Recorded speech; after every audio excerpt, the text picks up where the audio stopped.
வெளிப்படுத்தின விசேஷம் 22ஆம் அதிகாரம் 20ஆம் வசனம். மெய்யாகவே நான் சீக்கிரமாய் வருகிறேன் என்கிறார். ஆமேன். கர்த்தராகிய இயேசுவே வாரும். கிறிஸ்துவுக்குள் அன்பானவர்களே, வேதாகமத்தில் கூறப்பட்டுள்ள கடைசி ஆசீர்வாதம் இதுதான். இது எல்லா கிறிஸ்தவர்களுக்கும் உரியதல்ல. ஆம், யார் அவரை உண்மையாக விசுவாசித்து அவருடைய வருகைக்கு ஆயத்தமாய் ஆமேன் கர்த்தராகிய இயேசுவே வாரும் என்று கூறுகிறார்களோ அவர்களுக்கே உரியது. அதற்கு அவருடைய கிருபை தேவை. ஆம், அவருடைய கிருபையே நம்மை இரட்சித்தது.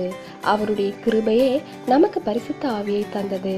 அதே போல முடிவு பரியந்தமும் நாம் அவரில் நிலைத்திருக்க வேண்டுமானால் அதற்கும் அவருடைய கிருபையே நமக்கு தேவை. எனவே அவருடைய கிருபையை நாம் பெற்றுக்கொள்ள வேண்டும். அதற்கு அவருக்கு பிரியமான வாழ்க்கையை வாழ வேண்டும். அப்பொழுது அவருடைய கிருபை நம்மிடத்தில் தங்கும். அப்பொழுது அவருடைய வருகையில் அவரோடு கூட நாமும் செல்வோம். தேவனுடைய கிருபையும் இரக்கமும் உங்கள் அனைவரோடும் இருப்பதாக. ஆமேன்.